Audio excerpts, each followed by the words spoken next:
Berikut ini adalah rumus praktis membaca Al-Quran untuk memperbaiki 3 kesalahan dalam membaca Al-Quran: ayunan, pantulan, dan tahanan. Kita mengenal rumus 653, ya. Di mana 6 itu menunjukkan ayunan. 6 kondisi di mana kita harus mengayun bacaan. 5 itu adalah pantulan, ya. Kapan kita harus memantulkan bacaan. Kemudian yang ketiga adalah 3 kondisi tahanan. Kapan kita harus menahan bacaan. Kita akan masuk dulu yang pertama, ayunan. 6 ayunan. Apa saja kondisi di mana kita harus mengayun bacaan? Yang pertama adalah fathah bertemu alif, ya. Nah, ini fathah bertemu alif. Ini kotak ini maksudnya adalah huruf apapun, ya, dari hamzah, dari a sampai ya. Ketika berharokat fathah lalu diikuti dengan huruf alif, maka kita mengayun bacaan. Contoh di sini huruf ba, harokatnya fathah kemudian bertemu alif, maka kita membacanya menjadi ba, tidak ba tapi ba. Itu yang pertama. Yang kedua, fathah berdiri. Jadi kita mengayun bacaan ketika menemukan huruf tersebut berharokat fathah dan fathahnya berdiri. Contoh di sini ada kata maliki. Nah, huruf ma di sini harokatnya fathah, ya. Huruf mim harokatnya fathah dan fathahnya berdiri, maka kita baca maliki, ya. Yang ketiga, kasroh bertemu ya mati. Di sana mungkin agak silau di sebelah sininya, ya. Perhatikan saja ini penjelasannya di bawah.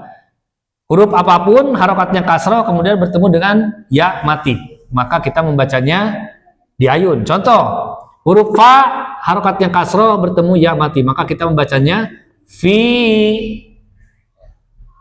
Yang keempat, kasroh berdiri, ya. Suatu huruf berharokat kasroh dan kasrohnya itu berdiri, maka kita ayun bacaannya. Contoh, bihi. Nah, di sini hi-nya diayun, kenapa? Karena dia harokatnya kasroh dan kasrohnya berdiri. Yang kelima, dhammah bertemu waw mati, ya. Suatu huruf berharokat dhammah kemudian diikuti dengan waw mati. Contohnya huruf ba harokatnya dhammah bertemu waw mati, kita baca menjadi bu, tidak bu tapi bu. Kenapa? Karena huruf ba di sini harokatnya dhammah dan diikuti waw mati. Dan yang terakhir, ya, dhammah terbalik. Suatu huruf berharokat dhammah dan dhammahnya terbalik. Biasanya kita mengenal dhammah itu seperti huruf waw, ya. Seperti ini, seperti huruf waw nih, atau seperti angka 9, maka ketika dhammahnya seperti angka 6 terbalik, maka kita ayun bacanya. Contoh, lahu, ya, hu-nya di sini diayun karena harokatnya dhammah dan dhammahnya terbalik. Jadi secara singkat atau secara ringkas, 6 ayunan ini, ya, adalah yang pertama fathah bertemu alif, kemudian fathah berdiri, kasroh bertemu ya mati, kasroh berdiri, dhammah bertemu waw mati, dan dhammah terbalik. Ini untuk kaidah 6 ayunan. Baik, sekarang adalah 5 pantulan. 5 pantulan. Ada 5 huruf di mana kita harus memantulkan bacaan, ya. Yang pertama adalah huruf ba, kemudian huruf jim, kemudian huruf dal, kemudian huruf to, dan huruf qaf. Ya, untuk memudahkan mengingat kelima huruf ini, maka kita hafalkan dengan sebuah kalimat: baju di toko bertanda sukun. Artinya ketika huruf-huruf tersebut, ya, bertanda sukun, maka pantulkan bacaannya. Contoh, ya, abe, aje, ya, ini abe, aje, kemudian ade, kemudian alto, alto, kemudian ako. Nah, gitu, ya. abe, aje, ade, ako, ako. Begitupun dengan harokat kasroh, ya. Ibe, ije, ide, ilko, ilko. Ube, uje, ude, uko, uko. Seperti itu, ya. Mudah-mudahan bisa difahami. Yang terakhir adalah 3 tahanan. Kata kuncinya adalah ketika menemukan kaidah atau huruf yang memang harus ditahan, maka kaidahnya atau kuncinya adalah tahan yang lama. Tahan yang lama. Apa saja yang harus ditahan? Ada 3 tahanan ini. 1, nun tasdid atau mim tasdid. Ya. Contohnya, summa, tahan yang lama. Summa. Sebetulnya kalaupun terlalu lama, ya tidak tepat juga. Tetapi ini hanya batu loncatan saja karena kesalahan umum yang dilakukan adalah kurang lama ketika menahan bacaan. Ya, jadi ini dibaca summa. Kenapa? Karena mim bertasdid. Berikutnya nun bertasdid nih dibaca inna. Yang kedua, kapan kita menahan bacaan? Ketika menemukan nun mati atau tanwin, ya, baik itu tanwin fathah, kasroh ataupun dhammah, ya, bertemu huruf selain yang 8. Apa saja itu yang 8 tuh? Aha, aha, khogo, laro. Ketika nun mati atau tanwin bertemu selain ini, maka tahan. Tapi kalau nun mati atau tanwin bertemu dengan ini, maka jangan ditahan. Sekali lagi, kalau nun mati atau tanwin bertemu selain ini, misalkan apa? Selain ini, ba di sini tidak ada.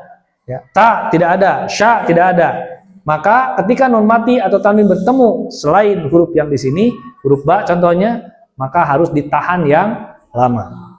Kemudian yang terakhir, yang ketiga, kita menahan bacaan ketika mim mati bertemu mim atau ba. Kalau yang di atas ini selain, kalau ini memang bertemu dengan mim atau ba. Jadi secara ringkas, ya, 3 tahanan ini adalah 1 nun tasdid atau mim tasdid. 2 nun mati atau tanwin bertemu selain yang 8. Aha, aha, khogo, laro. Maka ini hafalkan nih. Aha, aha, khogo, laro ini hafalkan. Kemudian yang ketiga, mim mati bertemu mim dan ba. Baik. Sebagai penutup, ya, 653 ini bisa dihafalkan dengan singkat sebetulnya, ya. Kalaupun dibacakan tuh singkat sekali. Kurang dari 1 menit bisa. Ya. Saya coba praktekkan. Perhatikan. 653. 6 ayunan, fathah bertemu alif, fathah berdiri, kasroh bertemu ya mati, kasroh berdiri, dhammah bertemu waw mati, dhammah terbalik. 5 pantulan, ba, ju, di, to, ko bertanda sukun. 3 tahanan, nun tasdid atau mim tasdid, nun mati atau tanwin bertemu dengan huruf selain yang 8, aha, aha, khogo, laro, dan mim mati bertemu mim dan ba, ya. Mim mati bertemu mim atau bertemu dengan ba. 653 ini khususnya bagi para santri Riyadul Quran wajib dihafalkan. Ketika akan melaksanakan ujian kenaikan tingkat, entah itu tilawati dari 1 ke 2 dan seterusnya, maka ada syarat yang harus dipenuhi. Yang pertama adalah mengetahui atau menghafal rumus ini. Bagi santri yang akan melaksanakan tes tilawati 1, ya, kuncinya adalah dia harus bisa menyebutkan huruf-huruf dengan lancar dan tidak tertukar. Ya. Kemudian bagi santri yang akan melaksanakan tes tilawati 2 dan 3, maka selain dia bisa menyebutkan atau membacakan huruf-huruf hijaiyah dengan tepat, baik yang ditulis terpisah maupun yang bersambung, maka dia wajib, ya, menghafal 6 kaidah ayunan. Ya, bagi yang belum hafal 6 kaidah ayunan, tidak direkomendasikan untuk mengikuti ujian tilawati 2 dan 3. Bagaimana cara lulusnya? Ya, ketentuan lulusnya, yang pertama hafal 6 kaidah ayunan, dan yang kedua sudah konsisten dalam mengayun bacaan. Jika itu sudah dikuasai, maka lulus.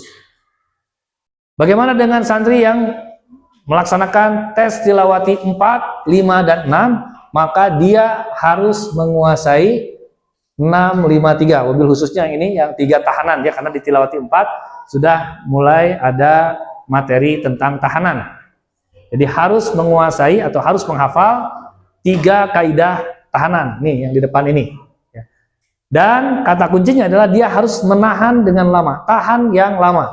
Jangan sampai kurang lama. Kalau kurang lama, maka tidak lulus. Ya, ini mudah-mudahan bisa difahami oleh para santri juga para asatiz sebagai patokan. Ya, kenapa misalkan santri saya tidak lulus? Ya, karena boleh jadi tidak atau belum menguasai materi ini, baik secara teorinya maupun secara prakteknya. Ya, mudah-mudahan bisa dipahami. Terima kasih. Assalamualaikum warahmatullahi wabarakatuh.